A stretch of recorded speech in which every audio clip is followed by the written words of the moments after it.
morning, everybody. How's it going? My name's Eric. My name's Alex. I'm Josh. And this is the 13th Immature Hour podcast. Welcome. And today we're going to talk about sex. More specifically, we're going to talk about video game sex. No, more specifically, we're talking about my sex. Sex I had with Caitlin. Oh, okay. All right, Caitlin, I'm going to need you that to leave the look. room real quick. That look. She gonna kill you. Ooh. No, we're going to talk about video game sex. And how much I hate it. I really fucking do. Does it make you feel uncomfortable? It make does. Does it make your penis dribble? Look, my dick have the weirdest waters boner for a right lot now. of things, but it doesn't water for game sex, okay? Till he saw that Witcher 3. That cutscene. That unicorn sold. That's all I'll say. I don't want to spoil anything about Witcher. But anyways, Yeah, don't spoil the game that's been out for 3 years. Yeah. Spoiler. that long? Hashtag spoiler alert. well, it's 2017 now, but I mean, it didn't come out in February. Yeah, it's been out. No, it did. It came out at the beginning of the year. When it came out. No shit. It came out. It wasn't February. It was like March or April. I didn't even realize it's been that long. Oh, how time passes. I think it's been 2 years. I think it came out in 2014. It's been 2 beautiful years. So yeah, I guess I'll start with Alex. How do you feel about sex in video games? Is it necessary? Well, Does it enhance anything? I don't know. I think, to be honest, like I think it's part of like any kind of media. Because I mean, the same thing can be said about any kind of movie you watch. Like in any kind of non-pornographic movie. I mean, obviously, sex exists in porn for a very specific reason. But like in any kind of like standard like plot. like blockbuster hit, same question can be asked for that. Like, is whenever they portray sex, is that actually necessary? I do think it is in some instances because like sex is as much of a part of a human life as it is a part of any life. Like especially when it comes to, like the way we portray intimacy or anything. Like you have sex with somebody because you love them, because you want to be intimate with them, blah blah blah blah. So I think in a way, like, is it necessary? No. Just because, like I said, like you can always portray those things without sex, but I do think that it does have its purpose, and it's also depending on how it's used. Like for a specific instance with The Witcher, like sex is used as a way to kind of like show, I guess, like the more of the animalistic nature of, I guess, Geralt, just because he is like in a way kind of like a part of an animal. So like he likes sex and he has sex a lot, but also like it kind of used as a way to develop plot with certain characters, because you can only have sex with certain characters depending on how you build the story along with them, and then once you do, that actually affects the story therefore after. Right. So I do think like in that kind of instance, it can be an enhanced thing, like but like I do agree that it can be kind of unnecessary. Like one of the things I remember is San Andreas, like the hot coffee thing? Exactly, probably the most like prolific instance of sex in a video game, the hot coffee glitch.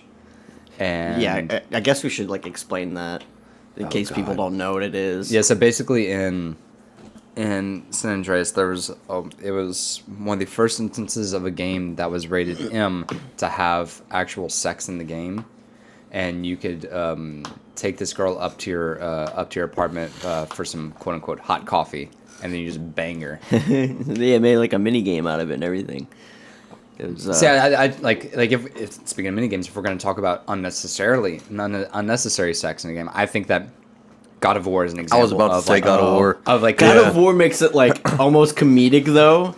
Exactly, like it was literally completely unnecessary. Like to me, it was more or less like they used it as a way to kind of like expound on the I guess like the very vulgar nature of the game itself. Like Yeah. like the game itself was just like incredibly vulgar. Like in fucking God of War 3, you rip off a dude's head and then you use it as a flashlight for the rest of the fucking game. What you do with any head, you know? Exactly. So it's like God of War 3, like it was like the definition of excess whenever it comes to anything vulgar or gory or violent. And so like of course they're gonna fucking throw in a sex minigame. And it was great. Where you're having sex with like 3 concubines. But it's I like mean- that is a great example of like it's not necessary, like No, at it's all. not. So I think there's like There isn't many games where it's like used for intimacy. I don't- so like three games come to mind when I think of video game sex. One is GTA. Oh yeah. One is Mass Effect. Okay, actually, that's a good one. I didn't think And the of that. third is Heavy Rain. Yeah, Heavy Rain. And see, for me, like I would replace Mass Effect with Witcher just because I haven't played the Mass Effect series. Yeah, I haven't played It's Mass same. Effect It's either. like the same type of thing though, Yeah. where like you build a relationship. I didn't with even someone play and Heavy you work Rain. I towards watched that. Alex play it. Yeah. Oh, dude, I Um, was. I It feel was like intense. as far as all of the video game What, Heavy sex, Yeah, Yeah. I haven't played it. I watched you play it. Yeah. And even I was like on the edge of my seat. I was like, ah. I feel like as far as video game sex goes, Mass Effect and Witcher have it down the best. Yes. Mainly because I think one of the things that bugs me the most about them when it happens is it's a video game. It doesn't look like real life half the time. So like it looks like I'm watching like polygons doing it. You know what I mean? I mean, like you really are though. yeah, Watching like polygons and hit. that's weird. Like that's just weird to me. Like if I want to see that, I'll go and watch something live action. You know, looking at you, Pornhub. like Lord of the G Strings. But no, like I I feel know like exactly what you're talking about. like in Mass Effect, they don't really go into too much detail with the scene, which makes it better. Like they usually have their clothes on, or they'll like go down to like bra and underwear, and that's it. And then it fades to black, and then like you know what happened, and that's enough. It's all about You know? Leisure. You know, you ever played Leisure Suit Larry? No, Oh, I never okay. fucking played. I'm saying I haven't played it either, but I know that is a game about sex as well. Yes. GTA is like GTA does a good job of like hiding it nowadays because if they were to show anything, there'd be like serious controversy. Except for in the story mode of GTA 5, whenever fucking Trevor is like fucking some chick doggy style over a Oh counter. yeah, yeah. There. Okay, so there's. It about wasn't that. So like. except for that one part. Forgot about that. It wasn't actually sex, but there was a game back on GameCube, and I think it was on PlayStation 2 as well, called BMX XXX. Yes. And you could Dude, unlock that game was scenes really of like fun. strippers Like, dancing. Yeah, it really was. The game was really fun. Saboteur But you could was like unlock- that too. Huh? Saboteur had. See, I haven't played that one. I Saboteur- played that for 10 minutes. Yeah, Saboteur was I very hated much like it. it was like a imagine like an Irish version of Grand Theft Auto. Like you're an Irish dude who was in the UK during one of the I think it was It World was War in II. World War II. It was during World War II, and so you were a saboteur. Oh, okay. I have heard of Saboteur. Never mind. And like whenever you start off the game, like the first scene of the game, you start off in a strip club. Yeah. But And these were like actual videos. It wasn't like you Yeah. unlock these no, videos. No, I and know it what you're wasn't- talking about. Yeah, because I played And as a BMX 13-year-old, I was XXX. like, yay! Yeah, BMX Triple X was awesome. It was so much fun. Glub glub. So yeah, apparently sex in video game is everywhere. I guess But- it just, yeah, I mean, I guess it, I think it goes towards a specific audience. Not really. Because, I mean, even people that aren't like, oh my god, you know, they still throw it in there, and it's kind of like, oh, cool. Well, I feel like at the same time, nobody goes, "Hey, did you see that sex scene in Mass Effect?" Like nobody talks about that. Like it's just one of those Oh, he things. put Like the moves on her. it, I feel like they add it for cinematic value, but it doesn't always like work out. Case in point, Heavy Rain is probably the worst sex interaction I have ever seen in a video See, game. I actually didn't mind it. I think the reason you probably don't like it is because it was literally interactive. It's interactive. Like okay, so like, Like, if you've you- never, like, you if can- you've you can never fuck played up Heavy, taking- yeah, yeah. if you've never played Heavy Rain is a game that plays out kind of like the Walking Dead series or like any of the Telltale games where it's very like passively interactive, where like press X to do this, press square to do that. Hold R2 to do this kind of thing. But with Heavy Rain, it's even more so like when you go take a shower and you hold up left and right joystick to like lift your hands up to wash your hair, like shit like that. It's very very button heavy where you gotta like hold several buttons at once. So they have the sex scene in the game and they have you like hold the girl's face and then like take her clothes off and shit like that. And it feels so uncomfortable to actually do that. And see, like I said, I didn't mind, and I think it's also because Heavy Rain is one of my top favorite games of all time. Like I love Heavy Rain. Oh, I love the story so for much. it. See, Super awesome plot twist, like yeah, whenever Kayla and I were dating, she watched me play through Heavy Rain, and it's great. Who was the origami killer? Origami? The origami. They said origami like 5 different ways in that game. Origami. Yeah, because they have the fucking like the Brooklyn Oh yeah. federal agent. Oh, dude, first time I played that game, I fucked up. Dude, I did great until that last scene whenever you're fighting with the origami killer, and then I killed 3 of the characters there. I only killed one. I only killed one character.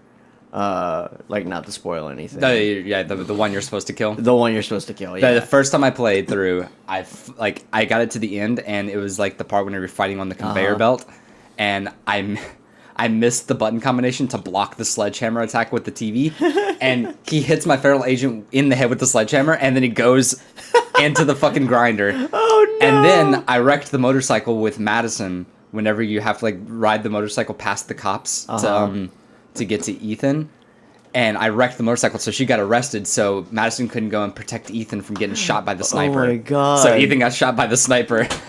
Holy shit! And then after all that, Madison went rogue and killed the fucking origami killer. I didn't realize you could like die that many different ways. Dude, like the game has like I think a total of 26 different endings. Man, that's really cool though. Dude, it's crazy. That's awesome. Like there's also, I know this game isn't about. I mean, this podcast isn't about Heavy Rain, but there was a way to kill the agent.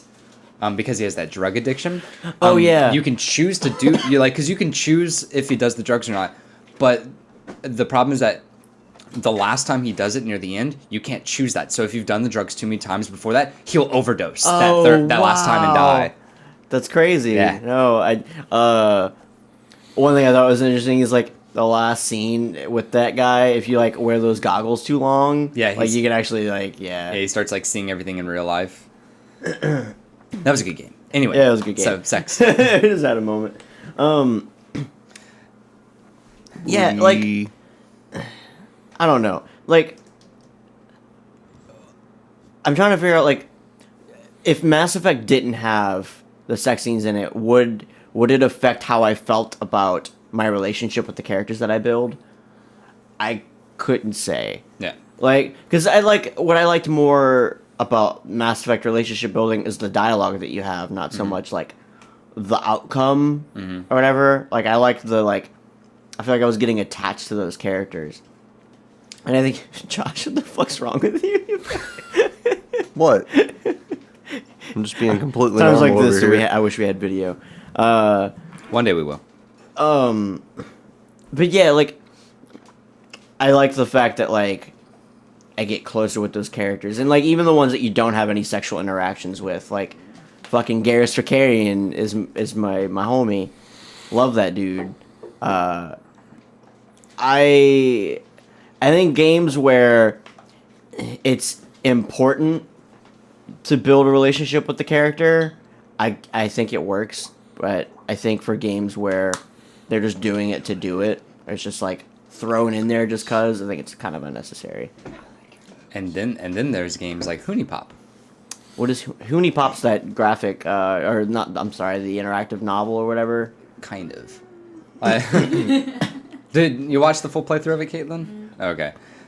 Explain Hunipop. Basically, it's a dating simulator, but it's very, very graphic. Oh, no kidding. Very, very, Till the very. end of every date. Yeah. So basically, like you build rapport with like basically the game starts out and this fairy is like oh, you're an ugly slob, I'm gonna help you become like a chick magnet. And so Okay. you start dating these chicks, and it's like you have to like build rapport with each of the chicks. Like you talk to them, give them stuff, and then you take them on a date, and then it becomes kind of like a Bejeweled or Candy Crush thing, where it's like, and then you have to complete the thing in a certain amount of moves, and like each girl likes specific like combinations and stuff, and you have to complete, like, the goal is to collect their panties, and to collect their panties you have to have sex with them, and to have sex with them you have to complete 5 successful dates with them. And so, like, as you build more rapport with them and as you do more dates with them, like, they'll start to become closer with you, and like it's like there's like this social media thing attached to it. It's like you have your phone and they send pictures. Like, once you go on a date with them, they'll send you a picture like, oh, I'm at the mall. And then, like, after you go on the second date, they'll send you a picture that's like slightly more risque. And then, like, after the third or fourth date, they'll send you a picture of like I'm like in the this bedroom. like really inappropriate like a girl deep throating a banana, or like Oh my god. like one Okay. of the girls is a cam girl, so she'll send you like a picture of herself pleasuring herself on camera. And then you date them, and then the final date, after you succeed, they're like, hey, why don't we go back to your place? And then you fuck them. And after you're done, it shows this really explicit image of them just like caked in your cum. Oh my god! Like it's like Okay. it's like it's like literally just like it's meant. It's a horn dog game. It's meant for that. That's amazing. How much is it? We have to talk, so we could talk more about it. Research. Yeah. I think the standard price is like $10 for it. $10. Yeah. I think I can, for resehave Yeah, for $10 is research, worth nothing. it. God, what was I gonna say? Have you ever played a game called Killer is Dead? Nope. Terrible mini game where you go on dates with girls and you date these girls to get upgrades for your character. The way they do it, you have to rack up heart points, and the way you rack up heart points is when they're not looking, you stare at their boobs. Nice. So they can't catch you, otherwise you lose points, right? Yes, that's actually how it works, if I'm not mistaken. So basically what you're saying is you upgrade your character by being a pervert. Yes!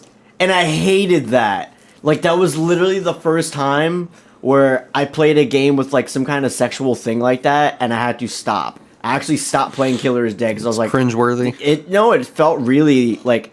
I felt like a creep. Like, if it had been, like, you get, like, artwork by beating this minigame, or some kind of, like, thing that didn't help improve my character, that would have been one thing. But to make it, like, an integral part of the gameplay... made it feel like really forced, and I was like, I know they're not really people, I know they're just fucking coding on a screen, but it's like, no, I don't want that. That's weird. It felt really weird. Yeah. I don't know, maybe that's just me. I feel that. So in conclusion to sex and video games, it's okay occasionally. When used to, like, make two people more intimate. Most games just use it to be vulgar, though. Well, and I think, and I was thinking about it, and I think that I can see why game developers want to use it. It's like It's because sex elicits a very visceral response. Like whether or not you want to admit it or not. Like sex is very, very. It's a touchy subject for some and not for others. But at the same Emphasis time, on touchy. funny. It's like a very taboo subject for some people to talk about just in general. Like people are very uncomfortable when it comes to talking about sex, but at the same time, it's like sex is one of the most like one of the most profound things that you do in general whenever it comes to building a relationship. And so like I can understand why they would want to use it because like it can elicit a very visceral and very strong response, but I think it's like you have to just be careful with it and how you use it. Yeah. Use it. It's not video games, but I guess like one concept. It'd be everyone has their own opinion on it. Like fan service and anime. There's some anime that I've quit watching, and it had a decent story, but I had to quit watching because it just went way overboard Too with the fan-servicey. yeah. Yeah, I feel that. I'm okay with it in anime. I don't know why. To an extent, but like some it gets there's The fan servicey shit, like some that gets yeah, a little, that's a little ridiculous. But like when they're actually like having like an intimate thing or whatever, like I'm okay with that. Whoa. It makes me uncomfortable. But so I think we'll conclude on there. It depends on how you use it and what you use it in. Another thing that I want to talk about today, I literally just thought about this while we were talking about the sex thing. I wanted to talk about this actually last podcast, but we ended up talking about other stuff. Scalebound for the Xbox One Yeah. You just wanted to see me cry, huh? got canceled. I wasn't following the game very closely, but I was interested in it because honestly, it was the last exclusive that Microsoft had going for them, and they lost it. And now I'm wondering where Microsoft's gonna go next. I quit. You a little butthurt I'm so about it, done. Josh? Yeah, dude, I was like, my friend told me about it, and I looked it up, and I was like, you son of a bitch. It had a really interesting style to it. Like the dude It really like did. wore like headphones, but he was in like a fantasy world, and Well, the reason so they announced Scalebound whenever they did the original press conference for the Xbox One whenever they announced it back in 2013. Yeah. And so Josh and I, we've been following it since. Yep. And we talk about it every few months just because like the game itself is like super. And it was gonna be co-op. Like it was gonna be 4-player co-op. Oh, really? I Each didn't year, know each of your characters, it was a complete RPG aspect. So each of your characters would have customizable weapons and stuff, and your dragons would be customizable as well. Oh shit. So it's like the game was supposed to like be very like heavy RPG, like Monster Hunter style gameplay, but like in a more modern time, like Yeah. modernish time. The only thing I was wondering is it looks linear. It doesn't look kind of like open world from what I've seen. I think it's like a mixture of the two. A mixture, yeah. Like I think it'd probably be like Yeah, semi-linear. if you were but- gonna have like a 4-player like that with that game, you'd have to have some open world. That being said, I'm still salty that they canceled it. I'm upset that it got canceled, but like Start a petition. not because of the game itself, but more so the fact that like, okay, so like at this E3, Microsoft better have like 20 new games to talk about. Because, like I said, so All of like them I am not. exclusive. This is coming from someone that like plays. Well, I mainly play PC, but out of PlayStation and Xbox, I play Xbox, and PlayStation is currently on point. Like Yeah. their gaming, like They're They're putting out so much PlayStation right has now. Horizon coming out, new God of War, new Last of Us, Uncharted DLC coming out, exclusive Spider-Man game. That one's really weird, but Final I'm really happy Fantasy. it's coming out anyways. Final Fantasy is gonna be a Final big one. Fantasy Yeah. 7.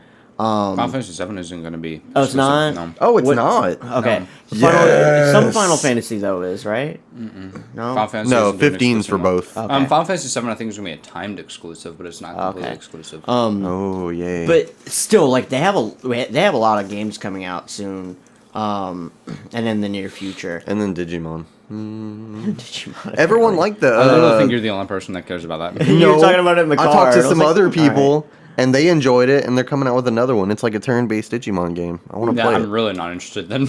I know you hate turn-based so You're much. saying everything I don't like. No, Well, I'm I not like- interested. I like Digimon, but I hate turn-based. yeah, same. See, I love turn-based. I missed out on a lot of games because of the turn-based stuff. Like I want to play Fire Emblem, but Well, that's tactic. Well, I mean, it is turn-based. It's but, turn-based. Yeah. I want to play like that's the reason why I picked up Final Fantasy 15 and not any of the other ones because I don't like turn-based. That's the reason why I was going to pick up 15 is because Yeah. it's not turn-based. If you want to play 15, you can just borrow it from me.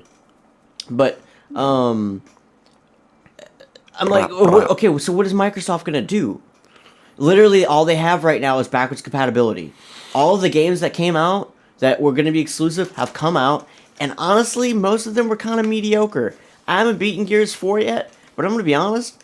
As a huge Gears of War fan, Gears of War 4 is not shaping out to be like anything. Honestly, I feel like Gears of War has worthy. been going down. And I love Gears of War, but I feel like it's going downhill. Yeah, same with Halo. Halo 5 They need to chill made out. me like. I love Halo, It doesn't but feel like Halo anymore. I It played just the doesn't. I played the crap out of Halo back in like 3. And they just need to chill Like out. the only reason I enjoyed the campaign is because I got to like play it co-op with friends. It's one of those games where they're making money, so they're just going to keep milking it as long as they can. Yeah, They don't care much about the quality of the game anymore. Well, you also realize that Halo is more of a competitive multiplayer game. That is A very lot of people true. play it online, and as long as the online's good, they're going to play. It's just like with Call Yeah. of Duty. Most people don't pick up a Call of Duty game to play the story. Well, and I mainly play Halo for the online as well. Yeah, exactly. So, I don't and that know. being said, like Halo's multiplayer online is arguably like the best FPS online Oh, it is. game you can Yeah. play. It is. Now, I like Titanfall infinitely more now, but that's because I feel like Halo is straight away from its original formula. It's Yeah. turning actually more into a Call of Duty format, which bugs the hell out of me. See, I like Call of Duty. See, I started liking Call of Duty whenever Advanced Warfare came out because I was like, "Oh, And this see, feels no, more like Halo." I liked it back when like Black Ops 1 and Black Yeah, Ops no. 2. I played the shit out of it. I liked the fact that it was becoming more sci-fi-ish. Yeah. And then Halo started having more like Call of Duty elements to it, like aim down sights, and I was like, I don't know. I liked the formula that Halo did, and I would have been fine if they had changed nothing on it. Just give me new maps, and I've been fine. New maps and new guns, and then there you go. But at the That's all I same need. time, you're gonna lose a lot of people if you keep just doing the same thing. Over and over yeah, again. I know. Like I So I can understand, trying to progress. yeah. I know we're on a tangent now, but that's fine. kind of every podcast. I feel like there's a weird line that you have to meet when it comes to shooters, where like you want to freshen the game, but stay true to the formula that you stayed with. Yeah. You know, and I guess at some point when you're on your fifth installment, and then you've had some like sub sequels, like Halo had like ODST, they had Halo Reach and Halo Wars and all that stuff. When you do that, like after a while, I would say, I don't know. I think. Well, okay, so I think Halo's a very interesting. Like, sorry, I didn't mean to cut you off. I think Halo's a very interesting thing with that because, arguably, Reach is probably one of the most well received Halos out of all of them. And a lot of people I know actually loved ODST. Like my personal favorite is Halo 3. To me, ODST was alright. To me, Halo 3 was the best. Yeah, 3 Halo was 3 by and, far and, the and best. Halo Reach for me. But at the same time, it's like after Reach, it's no longer Bungie that makes it. It's 343. Yeah. 343 made Halo 5 and Halo 4. And I think that's why people liked Reach so much, is because Halo Reach was Bungie's last game. I feel like they put like so much love into it, and then it definitely showed. The Halo Reach was fantastic. But to get back on track, I was telling you guys in the car, like I think I'm gonna trade in my Xbox One very, very soon. And I'm like, I've played all the exclusives that Microsoft had in their hand to release. I think out of all of them that were released, Quantum Break was my favorite. Quantum Break was actually a unique experience where they had that whole like TV show thing that would play intermittently between chapters. I don't know if you guys played you played Quantum Break. I did. No, I haven't. Quantum Break was very, very enjoyable. At the same time, I played it once and I felt like I didn't need to play it again. It was like a one and done kind of thing. Alex, you played Recore. You really liked Recore. I liked Recore. I think I was the only one I didn't sit down and play. I haven't all had a the chance way. to pick it back up again. I played it for a while and then ended up stopping because another game came out. But I really enjoyed it. It had unique gameplay for sure. It reminded me a lot of like Ratchet and Clank. Yeah, a little bit. Like, kinda especially like when you collect the bolts and Yeah, stuff. like open world, upgradable kind of RPG-ish elements that were like very platformer-esque. Yeah. Bless you. Thank you. Ooh, glad that's on camera. Yeah. Fucking having a retard moment. Anyways. Yeah, I really liked Recore. Also, Sunset Overdrive was fantastic. Sunset Overdrive was my favorite exclusive that Microsoft has ever made. Yeah, Sunset Overdrive was fantastic. I think it was excellent. Yeah. There's also Insomniac. Yeah, like the art style. The art style, the comedy, like everything was just really on point. Oh, it was fantastic. I've also always been a really big fan of the Dead Rising series, which isn't exclusive anymore, but it is now. It is again. Dead Rising 4 is, yes, but Yeah. Dead Rising 3 they later on released it for the other consoles. They released it. Did they? I believe Dead Rising 3 they released definitely for PC. I don't know if they released it for PlayStation 4, but I mean the fact that they released on PC makes it no longer an exclusive. Well, I mean, you could say the same thing about Gears of War 4. Gears of War 4 is on PC and Xbox. Yeah, but I think that one specifically is still considered because it's through the Microsoft Play Anywhere program. So it's not like you can buy it on Steam. You have to do it through still the Xbox Store on Windows 10. True. That's I actually didn't know they were making another Crackdown. Yep, Crackdown 3. Yeah. That's actually one I forgot about. Yeah. So literally, Crackdown 3 is their last game. Well, there's a few of them. Apparently, Sea of Thieves, Halo Wars 2, which I didn't like. But Halo Wars 1. Sea of Thieves so. isn't going to be an exclusive either. Oh, I thought it was. No, I signed up for the beta on PC. So. Let me know how it is. Oh, I mean, I haven't gotten accepted into it yet. I'm just saying if you do. So yeah, I really hope this E3 coming up. It's like 5 months away. But whenever it like happens, I really hope that Microsoft has something up their sleeve. Because if they don't, they're gonna lose a lot of. They most likely will, just because with Project Scorpio coming out later this year, I think they've been focusing very heavily on getting Scorpio out. But I'm willing to bet that with Scorpio coming out, they're going to be announcing a very large lineup of games to be ready whenever Scorpio comes out. That's my assumption. But I know a lot of times when Microsoft does stuff like that, like they focus on hardware stuff, like especially like a quote unquote new console. Yeah. They focus on that and then try to keep everything under wraps and try to make it like like a super push. Because that was kind of what they did with the Xbox One. Like they announced the Xbox One, they're like, Xbox One comes out here, and also there's going to be all these games exclusive on day one, and so you can get all of them at the same time. So I imagine that they're going to do the same thing. Yeah. Yeah, State of Decay 2. State of Decay. It was like It's a zombie survival game. Yeah. Okay. Caitlin loved it. She played State of Decay 1, and she played a lot of it. Nothing really stands out though. Like. Yeah. But I think it also depends on like what kind of gamer you are, because like the adverse could be said about people who are super big in Xbox gaming versus PlayStation. Like I will admit I'm really interested in Horizon Zero Dawn and God of War, but that's also because I've played God of War, and Horizon Zero Dawn reminds me a lot of like Ark, like a robotic version of Ark. Yeah. But like the other games, like Neo, I'm not really interested in because I'm not a Dark Souls or Bloodborne guy. Yeah. Also, I guess my point is like the PlayStation exclusives that are coming out are like big exclusives that people are like they're getting buzz about. Like when a PlayStation exclusive comes out, like people are all over it. They're like, "Oh, Last of Us 2 is coming out." There's an exclusive Spider-Man game coming out on the PlayStation for some reason. New God of War. I think we just God of War looks terrible though. I'm just kidding. Dude, I'm joking. yeah. It looks so good. Yeah, no one can say it looks bad. Yeah, I think we No. just have to give it a little bit of time. Like E3 is most likely going to be big for Microsoft, just because I like to play devil's advocate. If you play devil's advocate in this case, Horizon Zero Dawn and God of War were announced like 2 years ago, and then Last of Us was just announced 3 months ago.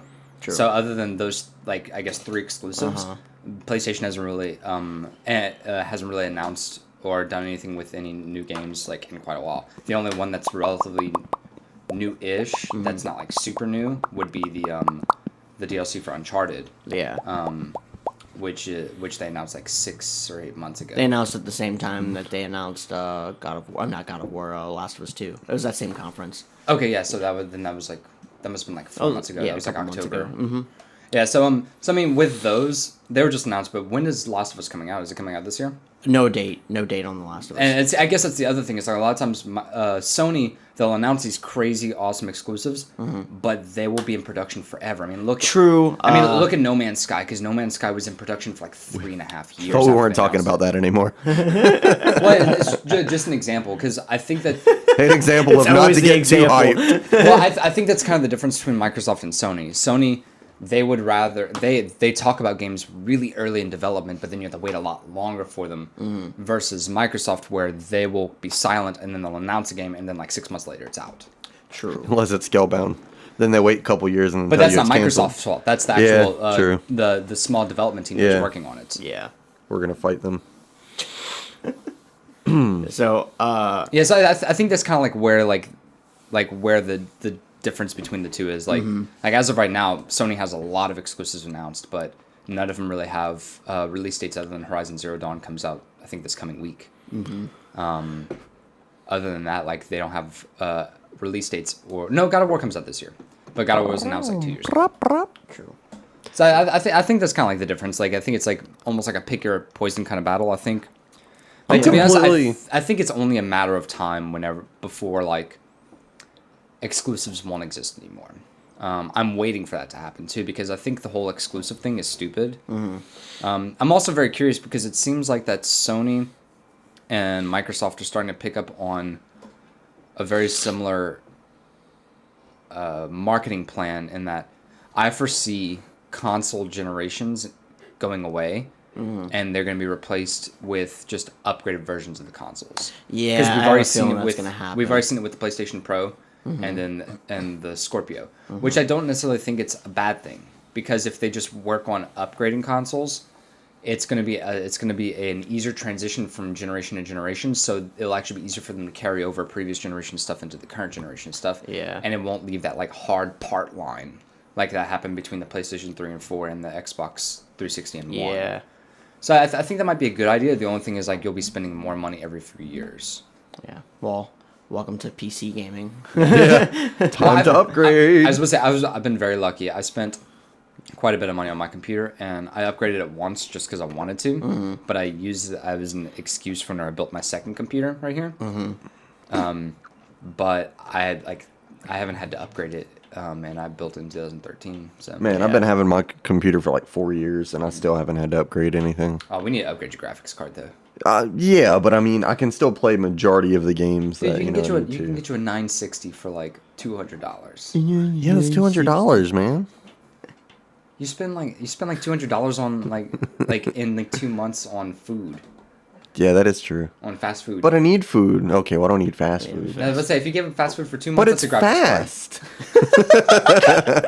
Yeah, It's convenient. I'm paying for convenience here. Definitely not the taste. Yeah, you're right. Well, I think that wraps up this podcast. But before we wrap up, there's yeah, one thing okay. I want to talk about. I was very, very lucky in that I got to play the Wildlands Beta this weekend. Oh yeah, you said you were gonna talk about. My bad. I really How was wanted, that? I really enjoyed it. So Yeah. I've been looking forward to Wildlands for the past like 6-7 months. Ironically enough, I didn't know anything about Wildlands until Jody showed me a video and told me about it. Because they did a major release about it, or major release information back at E3 last year. Yeah. And the best way to describe it is think of like a mixture of like Division and like Far Cry. Okay. Ooh, that sounds good. I need to find my stuff. dude, it's really fun because it's like a co-op. It's like very team oriented, like Division, but it's like set in like a kind of similar world of like Far Cry, like jungle environment. it's like you're in like you're in like a Latin American country, and so it's like super mountainous and lots of like trees and shit, and they have like small like pueblo establishments and Yeah. stuff. But it's all about like there's like resistance forces and like bandits and all kinds of shit like that. And it's really cool because like I said with Division, it's very team oriented, so you can play up to 4-player co-op. Or you can play solo, and it just puts three NPCs with you to play with you, and it's all about like kind of like tactical awareness. Like you're given a mission, or like you have to fight, you have to kill this person, or you have to interrogate this person. So you go to this establishment, and they have skill trees that you can upgrade very specific skills you want. Like you want your character to be faster, or like have more stamina, or like you want to focus more on tech and stuff. So like each character has a drone that you can use to scout out locations, and as you use the drone to scout, it tags enemies for you. And so like you can tag all the enemies in the area, because like typically the best thing to do is like 4 of you will kind of split up, and you'll start tagging all the enemies so you know where they are. Yeah. And you start like tactically taking them out without alerting everybody. Okay. And what's cool is like there's no like one way to do it. So like you can have like a team of 4 where everybody's like just running gun shotgunners, or like how Gary, Jody, and I were playing is like I would typically stay behind, and like I would scout with the drone, and then I would pick off people with like sniper, and then Gary and Jody would kind of do like more reconnaissance inside the establishments. Yeah. And it's completely open world. Like you can travel anywhere at any time you want, and the world's fucking enormous. Oh, okay. Is it better than what was the last one we were playing? Division? It's kind of hard to say because like I like Division a lot. Like I played a lot of Division. Yeah. I think Wildlands potentially has the ability to be better, just because of it's just different. So it's kind of hard to say that one's better than the other just because they're different. Like with Wildlands, like you have access. It's like Wildlands is like really closely similar to like Grand Theft Auto, and that's like you can fucking like kill anybody you want. You can steal anything you want, like any kind of vehicle you want. Like you can crash shit, you can blow shit up, like do like virtually whatever you want. Which is what like had a really cool appeal to it. Last thing I'll say, because you mentioned Far Cry, did you know you can beat Far Cry 4 in like 15 minutes? Yeah. Yeah. Yeah, I heard about that. I was like, that's awesome. I had only seen like a cinematic trailer for Wildlands, so I had no idea how that game played. I didn't know it was open world, and I didn't know it was co-op either. Yeah, it's now is it like now when you say Division, that almost scares me off because I didn't like the Division. I liked it. It got boring really quick. It was one of those things where, like, in order to get good shit, you had to play the Dark Zone, and in the Dark Zone, you Dude. get fucked. Yep. Well, Repeatedly. they changed that because you can get good shit outside the Dark Zone now in Division. Well, now you can, but when I played it, like, when it launched, you get fucked. Like, that's the only way I can describe it. I hated it I so never much. went So, to the like, Dark Zone. do you run into, like, Are you gonna run into enemy players? No, Or is it all never. like No. it's all computer? I want a like, co-op device? game with a good story. The only reason luck finding it. Right? The only reason I said it's like Division is because to me the Division's team play mechanics are virtually unrivaled. Like I feel like that, like the Division, did like co-op based team play mechanics, like working together as a team, like the best that I've played in a long time, and that's why I compare it to Division because it's very similar. It's like it's a lot of like very like team based work. It's all about like working together with your team. I like shit like that. Now and I loved the story part of the Division, playing with friends, doing that. That was a ton. I of love fun. co-op games. It was just, yeah, like, I feel like those kind of experiences are really enjoyable. It's just like when it comes to multiplayer, and I guess it just boils down to me sucking. Like I fucking hate it. I hate like multiplayer I love or multiplayer. competitive. Like a There's no PvP. I love there's no competitive competitive multiplayer. nature to this. Like, at all. Then Fight me. I'm about that. I think there's a way like to turn on like kind of similar to Destiny, like instances where like you can join up with other people and their teams and you can try to beat their team to an objective. Okay. But that's like completely optional. Like Yeah. no, it's just like with Division, like Division, there's only one area you had like that was even like remotely PvP, Right. and you don't have to go in there. Period. Like you never have to go in there. I think there's a mission where you have to like step foot in there once, and that's it. You Yeah, just have to that step was foot in it. there, and then you can leave immediately. Right. But as for like anything like competitive, I don't think there's anything competitive about the game whatsoever. Okay. Cool. Then I'm interested. You're getting it for PC. Yeah. So yeah. Sounds good. I'm excited about the For Honor beta coming out. Oh yeah, the open beta soon. The open beta. I've been seeing. I saw like Frank playing the closed beta, and it looked fucking awesome. The cool like one-on-one, like it's very What's the word I'm looking for? It feels very like, God, like alpha. I don't know what the word I'm looking for is. Not in like I can't think of the word I'm looking for. It felt very like primal. Okay. I guess is what I mean. Like the just like the brutality of it, and just the 1v1 like. You get what I'm saying? I mean, I do, but I know nothing about For Honor. So Oh, okay. Yeah. Same. I haven't seen a single thing about it. It's basically. Have you heard of Chivalry? Yeah.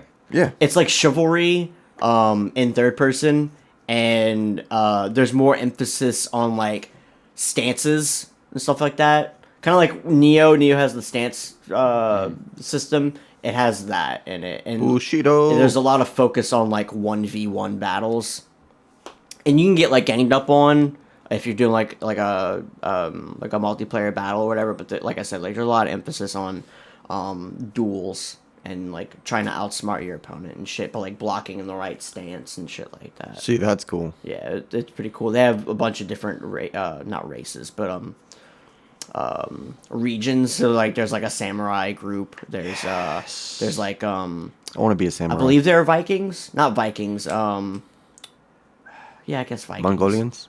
Mongolian. They're coming for your wall. Yeah, there's a bunch of cool like classes to choose from. But yeah, I'm waiting for that to come. But yeah, I think we're kind of rambling at this point. I think that about wraps up the podcast. My name's Eric. My name's Alex. My name's Josh. And this is Immature Hour. Immature. Tell us what you think in the comments below. Do you feel like sex in video games is necessary or not? Tell us what you think about Scalebound being canceled and Sign the petition. and whether or not you think Microsoft has anything good up their sleeve coming up. And if you played the Wildlands beta, tell us what you thought about that.